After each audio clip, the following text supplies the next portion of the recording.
Yang Namaste Chandi Matikona Stella Visited Sawona KZN Sawona KwaZulu-Natali safinde safika ke lo sosikhathi lapho uMnyango wezeMpilo KwaZulu-Natali ufinyelela kuwe ekhaya qathatha sikulethele bukhoma sikufakela esitikini ungqongqoshe woMnyango wezeMpilo KwaZulu-Natali ohlalesho njalo ngeviki ethi asibe sabi ufika ke inkanike bathi la KwaZulu-Natali njengamanje we leave no one behind bathi asishiye umuntu ngaphandle masihambisane sihamba sonke ke la KwaZulu-Natali uhlelo lwakho loMnyango KZNHealthChatDotGov.za ushalo ntokozo kwamaphisa SA lapha ya ku Facebook page ungangena ke mawukuthi ke njengoba siyasisho ukuthi ungakwazi ukubonga owenze kahle eMnyangweni wezeMpilo KwaZulu-Natali okuphathe kahle esikhungweni noma kukhona nje into ethile akwenzele yona nawe wajabula ukuthi hayi cha ngiphathwe kahle ngempela la eMnyangweni uyakwazi ukungena ngempela khona lapha ya ku page loMnyango odelithi KwaZulu-Natal Department of Health ngaphansi kwesihlokanyana lapha namasithi siseradweni umbongeke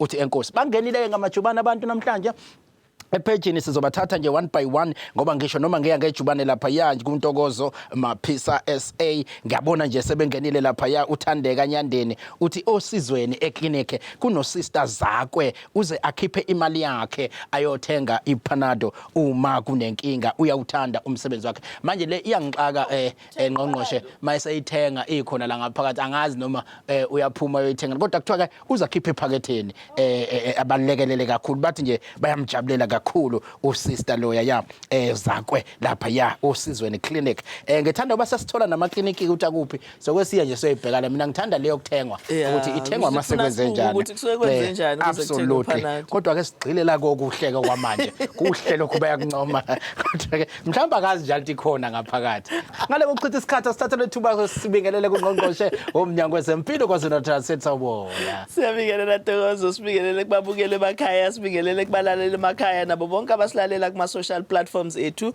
sisikubona ithada dasodwa ke namhlanje ohlelweni ukhona noKhabazela esihamba naye sisondezela indaba kaOSS kodwa ngesikhathi esiright sobe sesixoxa naye usengabingelela nje kuze bezizwe tada yambona ukuthi ungenile useyinteni kasho ukuthi ke abantu kade baqala ukugudla nezinto sizwa kuthiwa sebe u32 abantu ababanjwe ikholera inkuluko manje impi phakathi kwaKholera noKholera sekodwa ke sina sisabambelela la kuKholera ungaphansi impela uzomyile Kholera noma iKholera labo Ari ke no Eli izulwini kube khona ke ngxake kodwa ke siyezwa kuthiwa ngathi sebe u32 KwaZulu-Natali sekukhonani kanti futhi mhlambe usibeke nje isithombe ngqongqosho ukuthi ithini into eKholera njengamanje.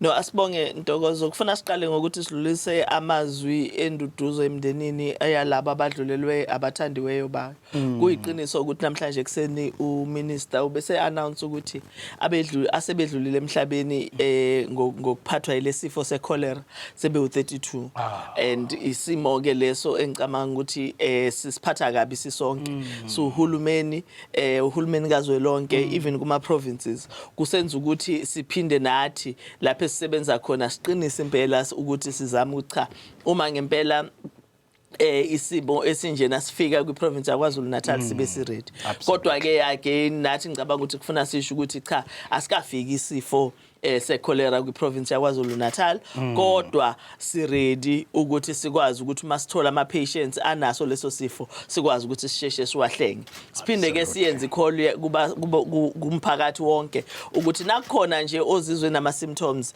lawa esasiwachazile okhanjiswa isisu singayilindi isimo vele usondele nje ngempela eMnyangweni wezeMpilo so that sizokwazi ukuthi sisheshe sikuthole uma ngabe ngempela kuyisifo seCholera ngiyafisa nje ukuchaza ukuthi uma ngabe umuntu efika enama symptoms ehanjiswa isisu elunywa isisu sisubhlungu sivele siyamtreata ngaleso sikhathi kodwa siteste futhi nokubona ukuthi akusiso yini isifo seCholera ngoba asifuni ukuthi sisithole sekunzima sekuhambe kakhudlwana kwiprovince yaKwaZulu-Natal njengoba bengishilo ke ukuthi umuntu nje umeqala kuba ngathi kukhona isimo asitholayo asizwayo angazizwa kahle isisu simluma isisu simhambisa akahambe ayemtholampilo ahamba yekudokotela so that sikwazi ukuthi simtreat ngiyazi ukuthi kuyenzeka from time to time siphathwe izisu ngoba isifo phela esihlala siba khona lesi sokhanjiswa kwesisu bese sithi hayi uma nje ngeke ngaphuza icoke kwabanye uma ngeke ngaphuza amanzi anetswayi isisu sizoba uzobambeka cha abanye kuze kufike ekuchatheni athi abanye kuze kufike ekuchatheni kanti na uchatha ngesikhathi ukhatha sikuhambisa sikumikisa etoilet siyakudehydrate siqeda wona amanzi lawo wadingayo kwisystem ugcina uphelelwa amandla kanti bengeke akuphelela amandla so noma sazi ukuthi zikhona ezinye izinto othi na uyiphuzile emakhaya zisibambe isisu asifuni ukuthi abantu bakithi bahlale kulokho kuphela namhlanje siyacela ukuthi manje sike yakuphatha hamba uye kudokotela uye eclinic noma esibhedlela so that sisheshe sibone ukuthi akusiso yini lesi sifo. No ngiyajabula uba nangevike edlule ngqongqoshe nasipha ithuba kakhulu bafika nama specialist akhuluma ngesifo sayicholera le ukuthi abantu sebeyaqonda kodwa ke ngiyazi ukuthi ke sinike nendlela bakuthiwa siyisifo esiphathwa amanzi ikakhulukazi ke kumele enze njani ke umuntu njengamanje ofisa angaze ayithole esexakekile ikakhulukazi endaweni zasemakhaya amanzi siwathola kuma water siwathola emfuleni siwathola endaweni ezihlukahlukene nawo kaphuma empompini kodwa ngingawenzana ukuze ngibe neshow ukuthi cha ngikubulele okugciwana okungaphatha icholera. Sike sachaza ke evike edlulile Ntokozo ukuthi abantu abathola amanzi kwisource engathembekile kahle hle noma uma singekho sure ngamanzi ethu kusho ukuthi laba abathola amanzi emfuleni abathola amanzi kuma water can ngoba asisho ukuthi angcolile kodwa nje ukuze sibe safe siyacela ukuthi abantu bawabilise amanzi bafake kancane ujik so that kukwazi ukuthi icleaneke. Now ujik asuphuzi kunjengoba unjalo ngoba na usuphuza njengoba unjalo usuyayibulala kwawo. So uma ngabe sithi sifuna ukufaka amanzi kujik ukuze amanzi siwa clean amanzi ethu iliter sifaka isivalo sojik bese siyabilisa abileke bese siyawabeka ngaphandle aphole bese siyawaphuza noma sipheke ngawo. Uma ngabe kube nenkinga nake yokuthi ugesi awukho noma sikwazi ukwabilisa amanzi again siyasithatha iliter bese sifaka isivalo sikajik bese siyawayeka amanzi ahlale mhlawumbe 45 minutes before siwaphuza noma before sipheka ngawo. Kubalekile ke lokho ukuthi sikubheke ngoba uma sifaka ibleach lapho kwenzela ukuthi sikwazi ukuthi le bleach ingabe igcina sisibulala nayo. Now wawuke wachaza ke ngelinye ilanga Ntokozo ukuthi ibleach ibrand kodwa ke ngoba thina nasixoxa sesijwayele ukuthi siyibiza kanjalo kulula futhi nasemphakathini uma sikhuluma ngebleach bayazi abantu emakhaya ukuthi sikhuluma ngani so asisho ibleach ngoba sifuna ukuyi-advertise ingoba senzela ukuthi abantu bakithi bakwazi ukuthi basheshe baqonde ukuthi yini lesikhuluma ngani ikakhulukazi njengoba abanye ngempela uthothi ibleach ngiyazi nje mina le emakhaya zake zangifonele zene sizwile bethi sizofaka ibleach so masifike eThekwini ke sikha amanzi olwandle ibleach yikho ke sesintshontshe kancane sisho ukuthi ijik lesikhuluma ngayo ukuthi cha ijik le uyakwazi ukufaka isivalo lapha ya ku 25 liter bese uyawulinda ama-hour bathe ama-hour mangaki awu-18 bathe u-30 minutes u-30 to 45 minutes kodwa nje kuyegqugquzela ukuthi mawungawafaka lale ebusuku bayibe cha lokho kuyasiza kakhulu bese ke uyawaphuza kahle ngakusasa sekuhlangene kahle sifake isivalo sebhodlela fake yes no ingqongqoshe enye into ke ngeke ngezwe science la beyixoxa indaba ukuthi na in as much as kuyisifo lesesaziwa ngokutholakala ngamandla kodwa nazi izinto esidla kumele siyigade ukuthi ke nazo kuyenzeka uma ukuthi nje bekusendaweni la kudliwa khona lezi indawo efana nama-buffet nalaba prepare ukudla asikugadeke ukuthi ke kungabi sekugcina kudlula na kanjalo ba ikhona enye into ethi ke siyadlula nangakho ukudla lokho. In fact into eyenzeke Ntokozo ukuthi esikhathini esiningi ososayensi basho njalo ukuthi kuyenzeka isifo sihambe ngamanzi but kuyenzeka ukuthi uthole ukuthi uNtokozo ebeyithole ngamanzi kodwa manje usesukile lapha ekunenkinga khona yamanzi asuke ezeThekwini ezemsebenzini kanti unalesi sifo akathestwanga akaboni afike kunomshado kanti mhlambe uyena ophekayo la uyabona uyathinta ukudla konke abantu asebephuma lapho baphuma sebeyagula noma le ndawo ethiwa ngokuthi buffet yoyishoyo ukuthi uma sivakashela abantu umuntu ayiphakele yonke indawo angithi uphaka uthinta ispoon uphake uphinde uthathe isilandelayo uphake again isifo siyatholakala ngaleyo ndlela so uma ngabe kunesimo esinjalo siyafisa ukugqugquzela abantu ukuthi asibuyele kule yandlela ebese siphila ngayo ye-COVID yokuthi sigeze izandla ngamanzi anensipho ngaso sonke isikhathi noma usebenzisa isanitizer ngaso sonke isikhathi ngoba uma ukwazi ukuyithola isanitizer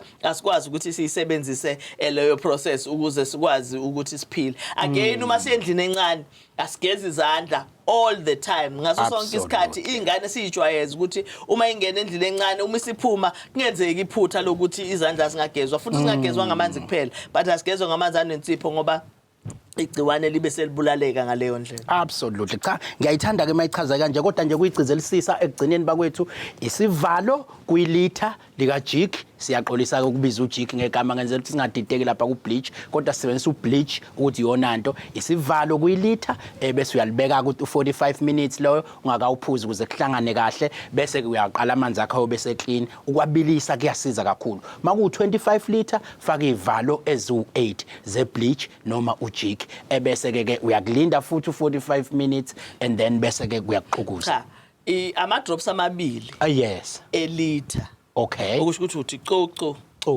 uma ngabe unelithe elilodwa ubusufaka isivalo sonke ku 25 uyabona ke u8 ke kungenzeka ukuthi kuthiwe u8 drops manje senzela ukuthi abantu bangalokhu behlupheka belokhu bebala amaconsi so kungcono ukuthi sithi isivalo sika jig okuyi bleach isivalo sika jig ku 25 liters kodwa 2 drops kwilithe elilodwa so uma ngabe wenza amalitha abamabili kusho ukuthi 4 drops ayike inkumbuzo yelunga ngake ngacisha ngafa ngendaba yelunga lento kuthiwa faka ilunga ngase ngithi mina ngicanga ilunga ashaya amabili amehla ahlala ngaphandle ngiyahamba emhlabeni iyafana ke likho ngithanda ukuthi siyiqikilisisise le ka jig noma ibleach le ukuthi isebenza kanjani kodwa ngiyathemba abantu bayiqondile emakhaya ukuthi singayenza kanjani cha ngale kokuchitha isikhathi ngidlule ngejubane ke ngqongqoshe ngiyazi ukuthi ke le impela sonto le ezayo ngolwesibili sizwile kuthi uhulumeni sombona uyothi ngo le eMajuba district nokuyi district yakho ke ngizocela ukusiphe nje kancane niyokwenzani lapha ngiyathi unanesihambeli esoke sisithathe naso sesibeke ngalolu hlelo nizobe nilihambele lapha kodwa ukusibeka nje sithombeni sekwenzani eMajuba district asibonge Ntokozo njengoba sasike sachaza ukuthi uhlelo lukahulumeni esilibiza ngokuthi operation sukumasakhe luphoqa ukuthi uNdunankulu aqoke ungqongqoshe nongqongqoshe ozoba uchampion we district so maningi ke ama district esesiwavakashele lapho sithola ukuthi o champion bakhona basuke belida lolu hlelo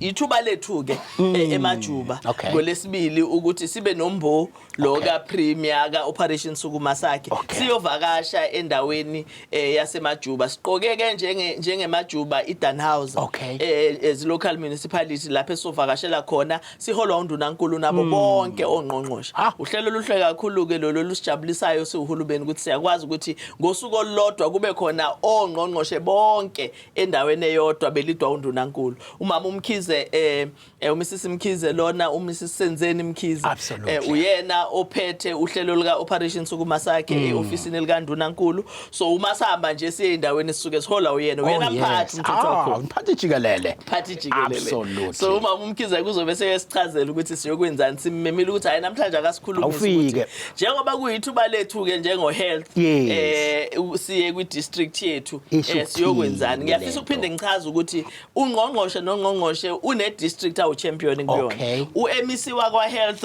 champion waseMajuba district okusho ukuthi uMEC waka health uNdunankulu waseMajuba lento yokundunankulu lokhu iyavela njengoba uMamkhoza uNdunankulu wasogwini uMamkhonyeni uNdunankulu omncane yabona sonke so uNdunankulu abancane kodwa simela uNdunankulu omkhulu kuleyo district leyo absolutely bese ke ngenyanga anithathe nonke niyothi ngokweyodwa bese ngenyanga uNdunankulu uyasithatha ke isinqumo ukuthi hayi kule nyanga siya la ngihamba nani nonke siyosiza uMEC champion sibone inkinga sibone ukuthi sisolve kanjani and siqhubeka kanjani nalolu hlelo lelo cha mina into engijabulisayo nje lapha na eDanhouse nokudlula nje ngithi sawubona gogo sawubona mkhulu ngizoke ngithole nethuba cha ngiyodlula ngibingelele lapha ekhaya batsheleke babize lapha mavulakazi ukuthi akubambele iqhuti absolutely khona na ufike khona kuhlabe absolutely hayi ngizomcela impela no ngale kokuchitha isikhathi ake sisuke ngejubane ke sizwe kuma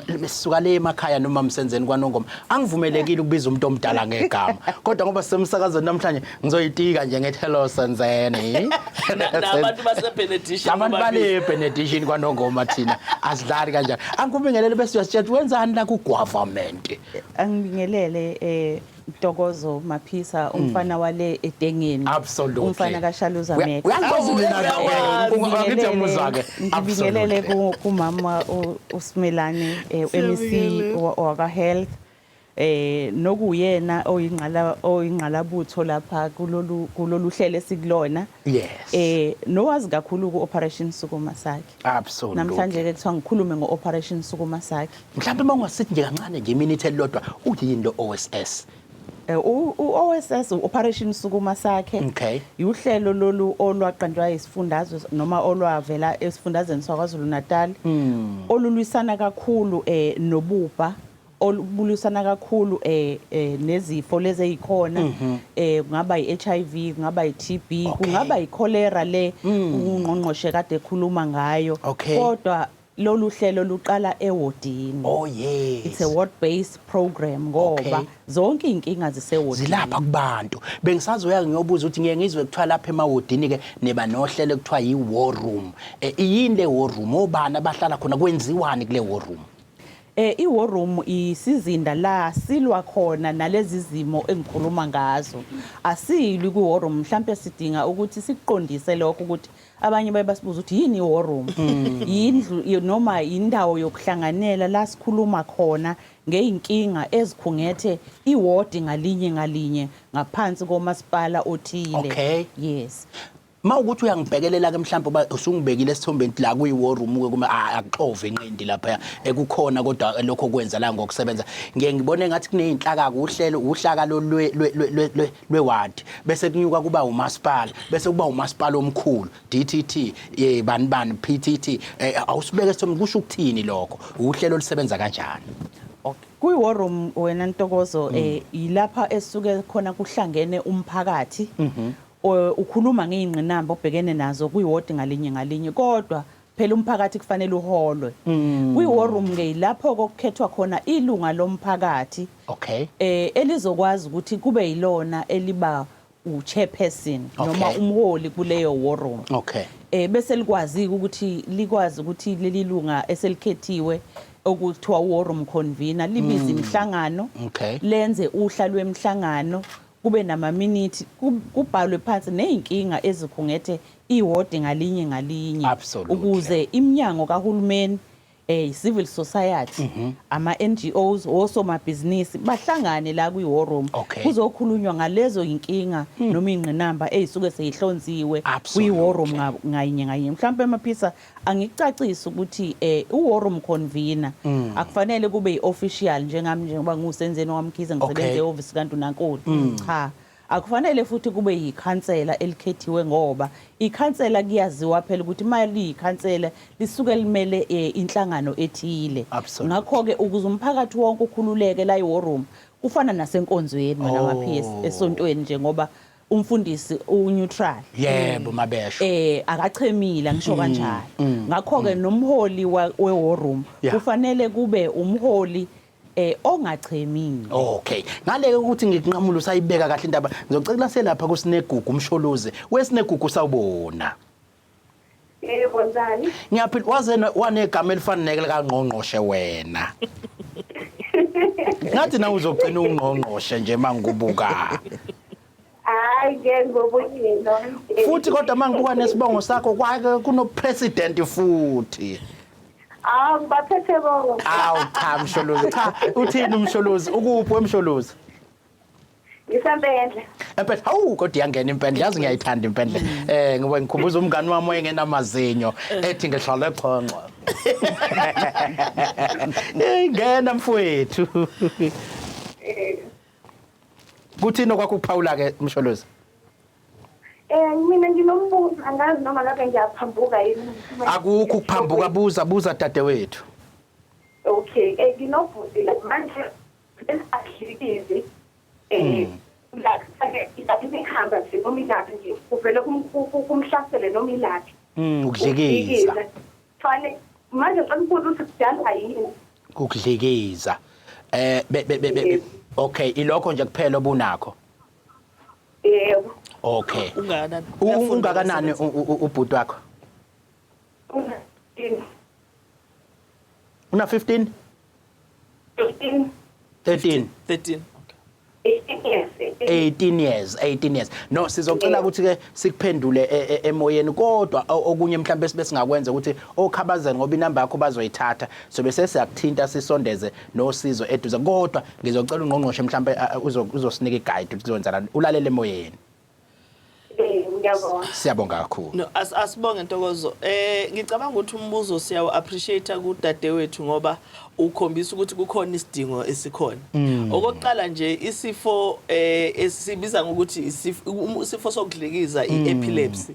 Now idalwa ke izinto eziningi ehlukahlukene and kuyaye kubaleka ukuthi odokotela bakwazi ukuthi bambuke umuntu ba-check ukuthi yini mhlambe indlela aphila ngayo usake wagula walimala ekhanda nazo zonke lezo zinto. So into engifuna ukisho ke kudadewethu ukuthi kubalekile ukuthi aye eMnyangweni wezeMpilo uma ngabe bemnikeza i-treatment ahlale kuyona ngoba abanye bayayinikezwa i-treatment kodwa kube khona lapha isikhathi sokuthi mhlawumbe usekhathele aphinda akhathala ukuphuza imithi ebiseyamlimaza.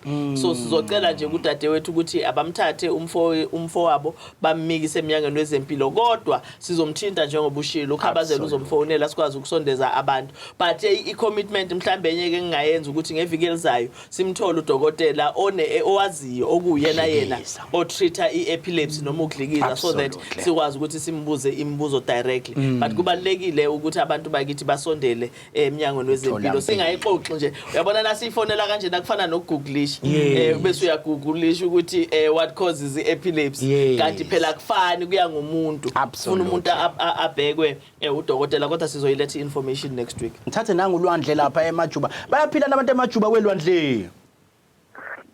Bayaphila njani nina? Siyaphila mfowethu awunanga ungqongqoshe ngifuna ukukushela kuyena nje.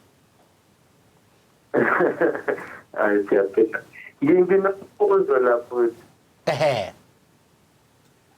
Ngizwe nithi ungqongqoshe uzobe eze ngapha eMajuba. Absolutely. Ngifuna ukubuza ukuthi if kuukuthi mhlawumbe labantu abayofuna ukuthi kule ndawo zobe kuyona yayo bekhona mhlawumbe ama-transport ayobathatha to the level azobe khonela kuyona ungqongqoshe. Cha ubuza umbuzo omhle impela ke ngoba usazokuphendula umama uMkhize la ukuthi ke bazobe bethathwa kodwa nje akusuye kuphela ozobe khona bazobe bekhona bonke ongqongqoshe kufaka noNdunankulu isifundazwe kodwa kuzobe seyichaza ukuthi izoba khona ni transport umama uMkhize njengoba ekhuluma nje uzolalela emoyeni.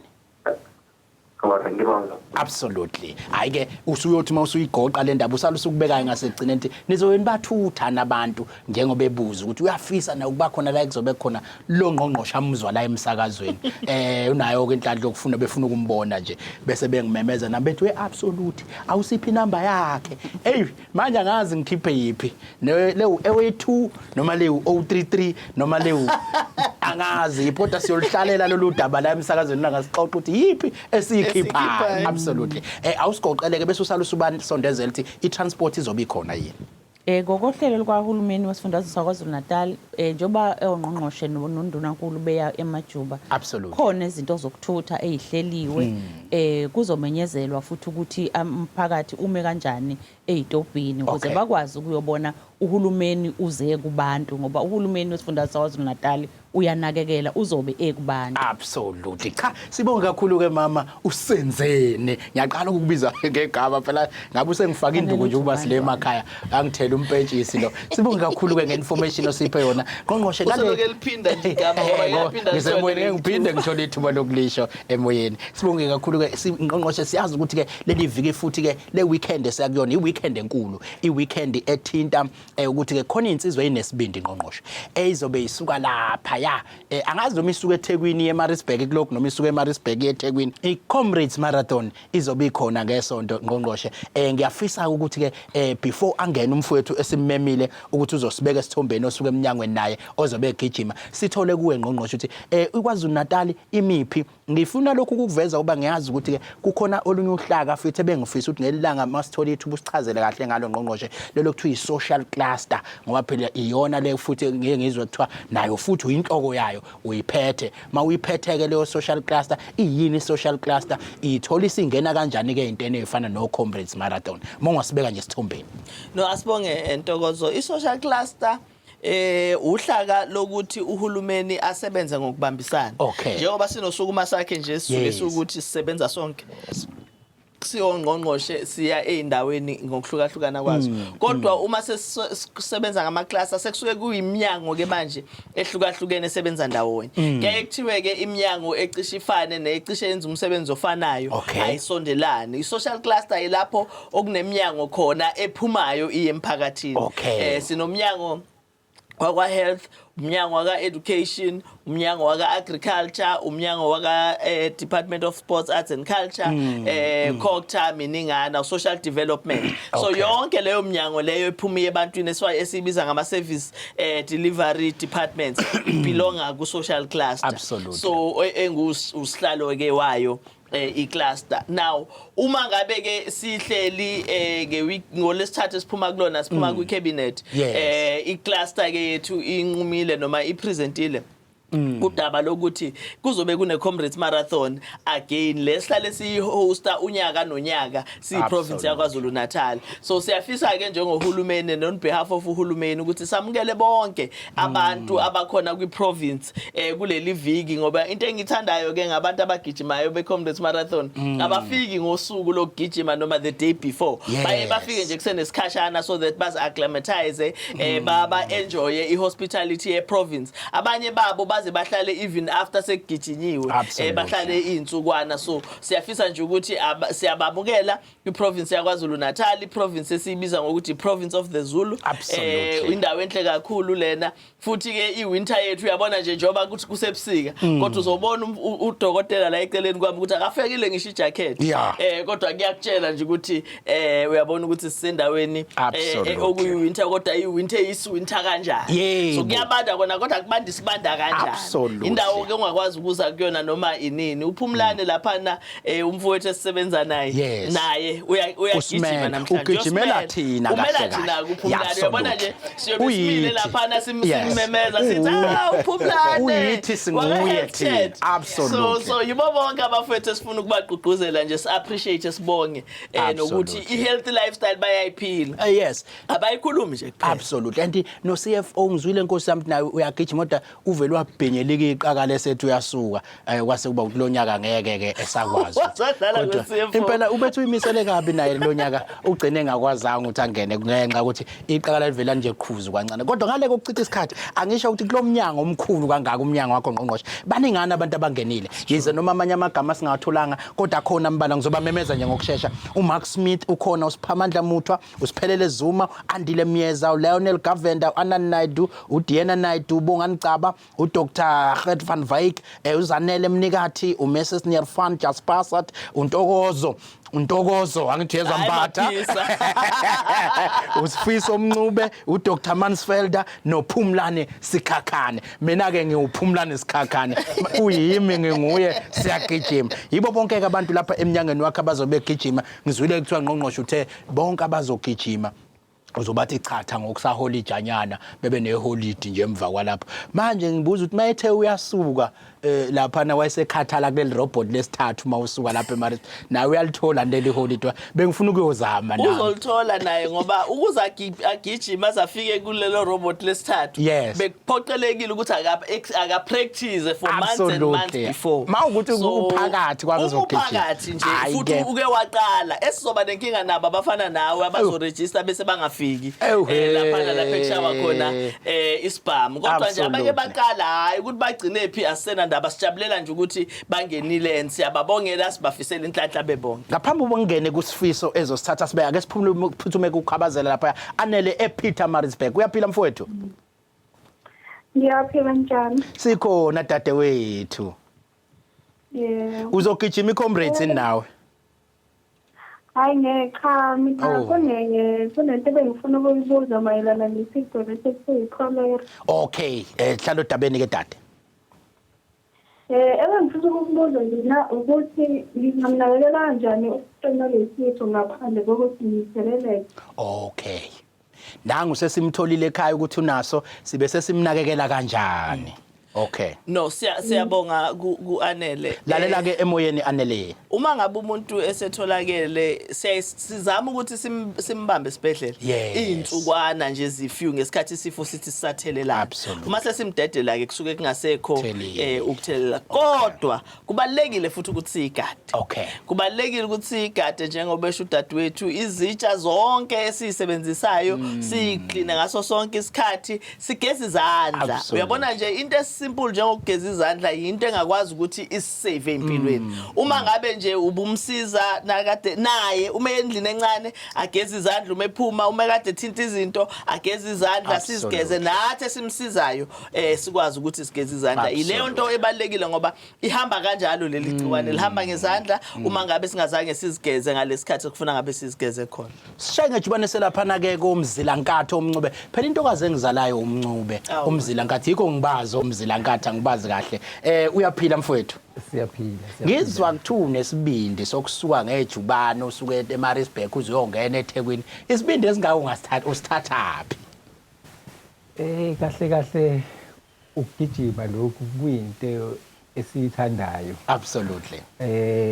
Abantu abaningi bayibona siyenza bacabanga ukuthi mhlawumbe kunzima. Kunzima. Cha ngale kodwa uthi ungena lapha uqala usitshele ukuthi igama lakho ubani wakabantu sengishilo manje wakaMncube umalume wami.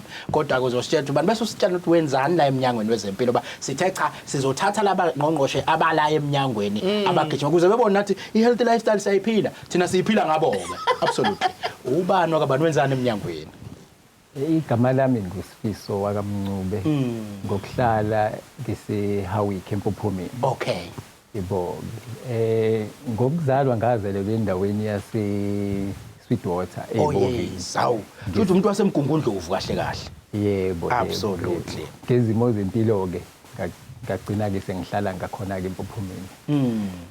Manje ke sizwile ukuthi iyasuka ke eMgungundlovu ibheke eThekwini kulonyaka. Ngeke ngizwe nethi ngathi inzima lekhuphuka engathi la kuyayishibilikela. Kungenzeka sikubona uphuma number 1 kuloko. Kona ke kuyahluka kwabanye i-Comrade mayisuke eMaritzburg bathi lula. Kwabanye kodwa inzima njenganami nje ngithanda mayisuka ngaseThekwini izangala emakhaya. Ngoba nami ngiyayithanda imqanza kungathiwa kusinda kwehlela kunziyada ngempela. Usugijima isikhathi esinganani iComrade marathon le? Sengigijime ka11 kuzobe kweyesi12. Usho ukuthi iminyaka e11. Ulokhu ugijima nje? Yebo. Yazi khona imoto ezihlulekile ukuya eThekwini. Ekhona omnye umfowethu nje la ifikanga. Kodwa ke akusendani into imvelo yaxaxaza amanzi. Wena uzufike la eThekwini? Hayi ngiyafika. Hey inkulu. Kubaleke ngani ke mhlambe nina kubantu abagijimayo ukuyivocavoca nanokuthi uyiprepare kanjani for ibanga elide kangaka ukugijima? Kona kubalekile ukuthi umuzogijima lo mqhudelwano weComrade uzilungiselele kahle ngendlela eyanele ukuze ukwazi ukuthi ugijima ufike eThekwini. Kanjalo ubheke nendlela odla ngayo mhlawumbe. Ubheke ukudla okudlayo. Kunokudla okungamele ukudle njenganokudla mhlawumbe okunama spice kanti. Hawu khona phela office ohlale wadla ama spice odwa ngela. Bese yogijima futhi. Hayi manje ke ungathini mhlambe ke uqhuquzela thina nje abantu nginalo iphupho namhlo ukuthi ngisuke ngeenyawo ngiyeThekwini ngelinye ilanga ngisuke eMaritzburg abantu abafuna nathi nje uyabona nemkhaba sekwaxakeka kungathini ukuthi usiqhuquzele ngelanga nawe kungenzeka ugcina ufikile kulento? Hayi kungenzeka ngingasho ngithi nje mhlambe kuqala ngokuthi mhlambe uyoyibuka iComrade uma ngabe igijima. Ngiyayithanda leyo kubukela. Yebo uthando lokho lisuke liqhamuke lapho mhlawumbe ubone nabanye abalingana nawe bekwenza nabangaphezulu kwakho ubone ukuthi nawe ayinto ongayenza. Absolutely cha ngiyajabula impela ba ngeke ngabona nenye ama patients igijima ngonyaka odlula ngabathi hawu magijima patient mina bengisindwa yini mina hayi nami ngathi ngizoyithanda nami lento yokugijima ngisuka Phumlani nawe ke mfowethu siyakubona uyilungiselele kuthatha ini kuyilungiselela ukuthi ungene kwiComrades? Ngibonge ithuba ukuyilungiselela kuthatha isikhashanyana plus minus 4 to 5 months kumnandi emgaqweni sayivocavoca siyaphila khona kulonyaka njengoba kade seshilo uza kwami uMncube ukuthi siyibiza ngedown run siyehla sisuke eMgungundlovu siya eThekwini inzima mehla amadola yalimala ngoba sihambe isibalance emgaqweni kepha ke siyathemba ukuthi siyofika. Absolutely cha bekuthiwa Ncube uyithanda nayikhuphu yes bekuthiwa singayibuka inyawo kodwa nami ngeke ngisayibuka yeah ngoba ziyavela kodwa ke ngizothanda ke mhlawumbe umlayezo kokugcineni ngawudlulisa ikakhulukazi enizobe nigijima nabo abasuka eMnyangweni wezeMpilo KwaZulu-Natal. Ngithanda ukufisela nje bonke abangenele nomqhudelwano kakhulukazi esinabo eMnyangweni ngibafisela ukuthi nje bagijime kahle bangabi nenkinga endleleni. Absolutely. Usuku luhambe kahle nje yonke into. Ikhona into ekuthiwa mawukuthi mhlambe niyagijima bese eqhuzu komunye mhlambe umbelethe ikhona into enjalo noma uyamshimpa na uzama ukuyothola ukwila lapha ya. Baba Maphisa siyibiza nge-ultimate human race kahle uyakwazi kumbeletha umuntu kodwa kepha ke suke sinama targets esithi mesifikile ngale so kuba nzima and ki rule book ikubhaliwe if masusubo ukuthi hayi akuvumi kahle unalo ilungelo lokuthi kukhona abantu abasithatha emgaqweni uMnyango wezeMpilo usukukhona nakhona emgaqweni besupporta uyakwazi ungena evenini uthole usizo kodwa mawuzwa ukuthi akuvumi ukuthi uqhubeke hayi hoxa ukuze impilo iqhubeke na next year usangaphinde futhi ungene siphinde futhi sibonge ithuba nasemnyangweni yethu ukuthi isinikeze isikhathi sithembe ukuthi hayi nathi nizokusebenzisa ukuphumula lokho. Baba Maphisa umqondo usuke ngakusasa usagcwele i-energy ukuthi ngathi ngabuyela emuva. Hawu ngisholi ikhuphuka cha siyabonga kakhulu ke. Ngqongqoshe ngiyazi ukuthi ke kukhona mhlawumbe imessage ongayidlulisa nawe kulabo bazobe begijima ukuthi beyiphathe kanjani mabegijima lapha kube njani. Ngiyocela usale sesisebenzisa le YouTube besashintsha kungena udadewethu uProf. No siyabonga kakhulu siyafisa nje ukuba fisela inhlanhla sibafisele ukuthi bakwazi ukuthi bagcine bewuqedile umjaho ngoba abanye babi target ukuthi umuntu abe number 1 kodwa abanye target ukuqeda omunye futhi uzoba ne target yokuthi uma ngifikile ku halfway ngoba phela impilo ukugijima nje i distance efana naleyo akuyona isprint ukuthi ufuna ukushesha uqede ngesikhathi esingakanani kodwa i-endurance ukubona ukuthi uyakwazi ukufika kwi target osukuyibekele yona so siyafisa ke ukuthi babeke ama targets realistic njengoba eshilo umfowethu uPhumlane uma ngabe sekubonakala sengathi umzimba awuvumi umzimba womuntu awuvumi ngoba umzimba utshela umuntu ukuqala before umuntu egula ngendlela agula ngayo uma ngabe sekubonakala ngempela ukuthi umzimba wakhe awuvumi ngesikhathi ugijima cha uzobe usuyibekile imaka yakho uma ngabe kulonyaka ongafikanga lapho ufisa ukufika khona ngonyaka ozayo uzokwazi ukuthi ufinyelele abalandele ke konke okufuna bakulandele including ukuphuza kwamanzi ukuphumula ngendlela okufuna baphumule ngayo nokupace nokuzipace nje bayipace ngendlela umuntu umzimba wakhe ojwayele ngakho kodwa kubalekile nokuhle kakhulu ukuthi sibafisele inhlanhla siphethe uprofessori uprofessor Tshidi Sebitloane ngifuna ukuzathi ngilisho kahle ngegama yothi Sebitloane ngifuna ukuthi ngingasho angimnike ithuba asitshele ukuthi lisho kanjani bese sipha nokuthi usindi owenzani la emnyangweni makusemnyangweni. Sanibonani Emisi ngibingelela kakhulu Emisi wethu mama and thank you so much for having me. Uyishilo kahle ngempela uTshidi Sebitloane. Absolutely. We head of clinical and academic department at Nelson Mandela of Medicine uKZN Department of Obstetrics and Gynaecology menopause. Ayi man ziningi izinto ezibhalwe lapha ya kodwa ngizocela kusondezele ngolimi lwakithi ukuthi ke iyini into le siyayithola lo mbuzo ukuthi na iyini lento ekuthiwa imenopause umuntu nje makuthiwa ke usesikhathini semenopause iyini leyo nto leyo. Sanibonani walaleli yes so imenopause ile stage lesi umuntu wesifazane ufika kusona at the end of into sizothi i-reproductive age.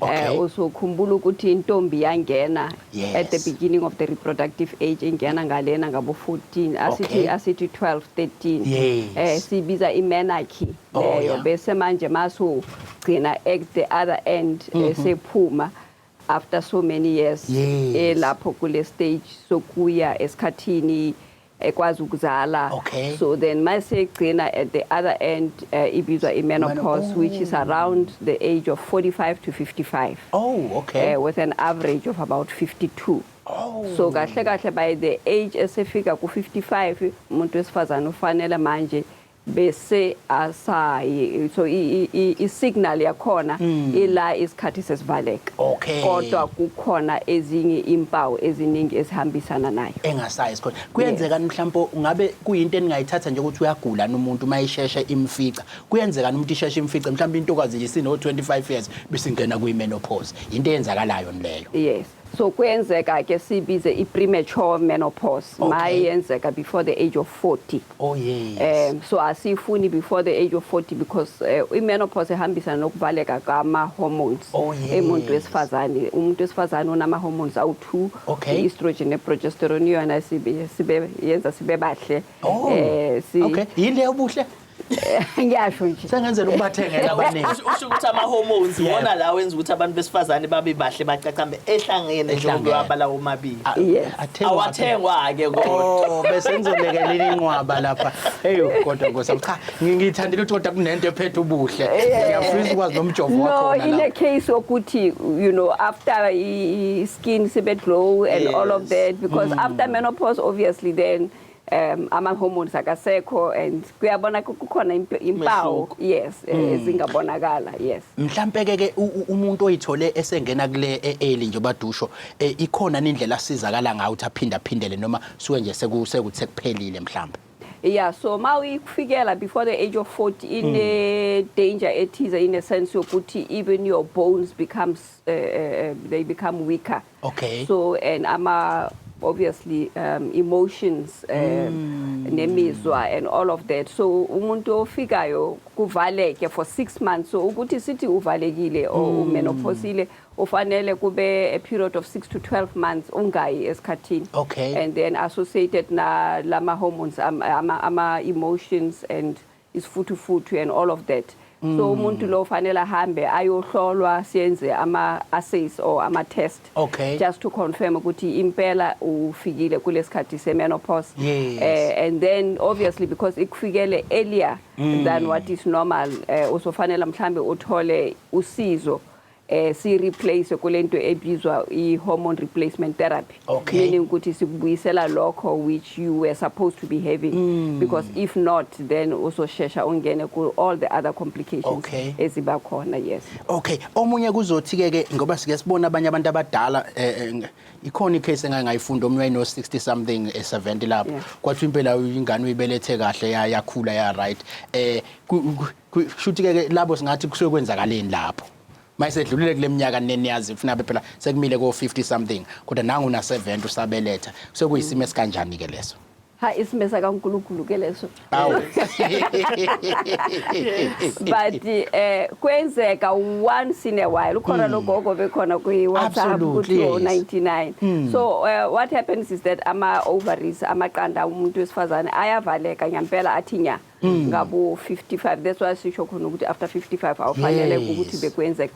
But once in a while uzobana le out of the blue iqanda libe khona, so if isoka likhona ziyakhala. But ke kukhona laba bahambisana nezinto ze-artificial reproductive techniques where they stimulate the egg. Okay. Where you give, kulezinto zabo IVF, lezi ze-infertility. So in some of the cases, those are the ones eziyenza ukuthi umuntu akhulelwe emdala. Iyezwakala. Abanye ke uyethi umuntu utshelwe odokotela ukuthi kuyi-menopause kodwa uyithola yena usaya esikhathini. Athi odokotela kodwa bathe senguyi-menopause. Into enjalo ikhona yini nanokuthi umuntu kumele ingaba isimadila naso kanjani leso? Yeah. So mawusofikile kule age lawa ubhaleka khona for about 12 months. Yes. So sekuthatha ke at the right age, say around 45 to 55. Yes. So sekuthatha ke ukuthi umenopausile.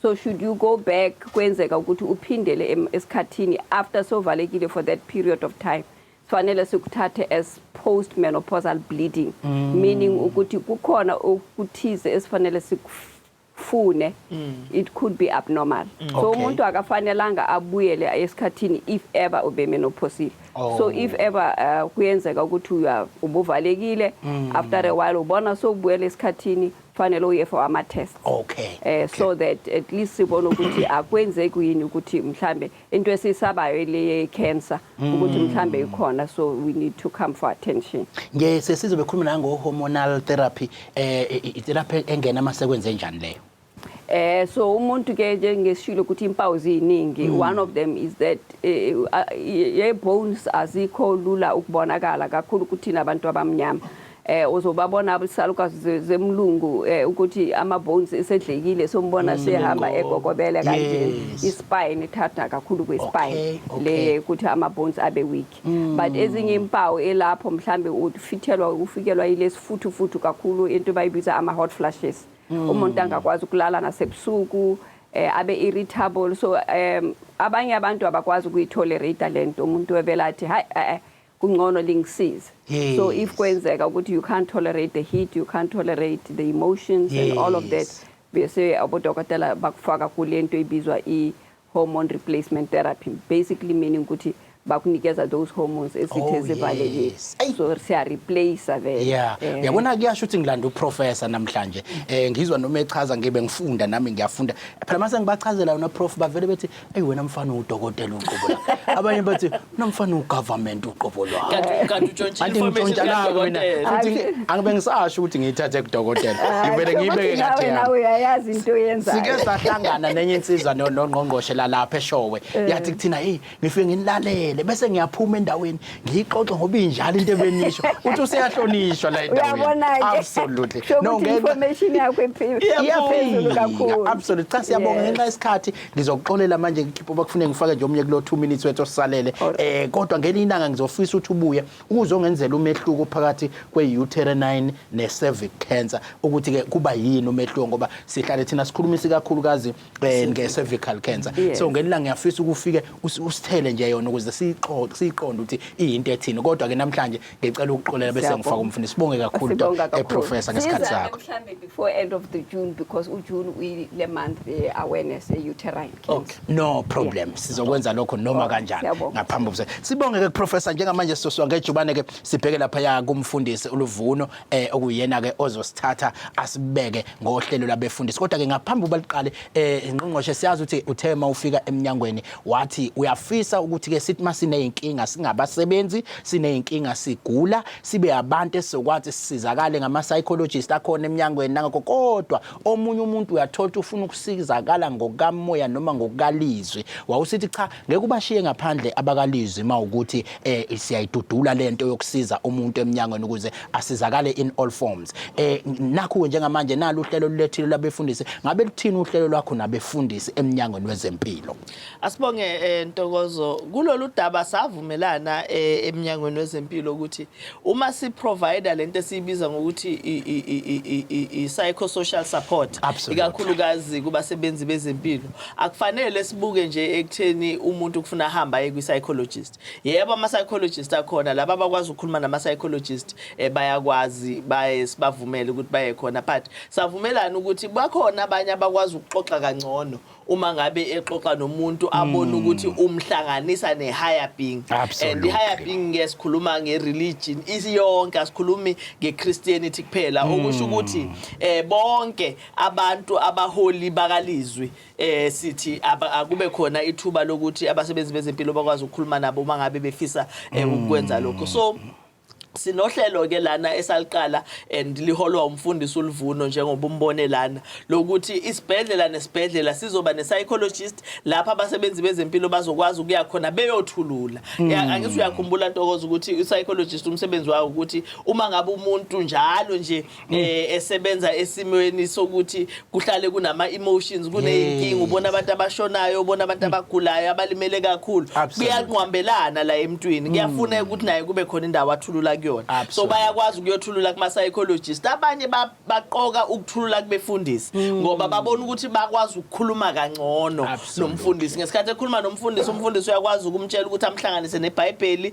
amhlanganise nezwi, amthandazele. Abanye bethu bayakholelwa ekutheni uma sike saguqa ngedolo sathandaza ngisuke sengi-unloadile and therefore ikhaphi yami esenhliziyweni singaphindi kwazi ukuthi ithathe okunye. So not just iBhayibheli kuphela, kukhona beQuran nabo we are arranging for them. Kukhona African religion bonke siyabahlelela. So uhlelo ke esinalo le psychosocial support for staff ilolo oluhlanganisa ama psychologists, oluhlanganisa nabefundisi. Ingakho ke umfundisi uLuvuno namhlanje uzoxoxa lolu daba ukuthi ngoba phela sibaqashile abefundisi siumnyango wezeMpilo noma siqashe onesi kuphela, kodwa siyalifuna le responsibility noma le service abefundisi abanayo sizobathola kanjani. Absolutely. Ngithema ngibona ukhololo kamfundisi nami ngazizwa sengingcwele ngabona ukuthi hayi sekungashiwo nakumina ukuthi ngingcwele ngoba ngizizwa ngoba ngiyayibona ukuthi lento nami iyangisondelela sekuyoba kubeka intshebe nje. Mfundisi awushathe nje kancane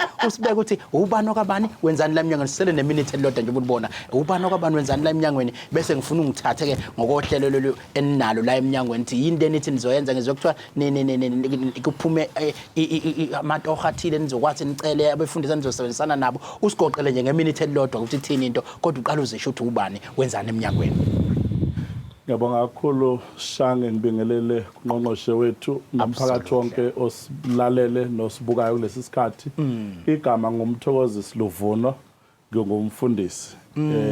Ngicotshiwe iminyaka singaphezulu kwe-20 bongumfundisi. Gijima noqobo lolo.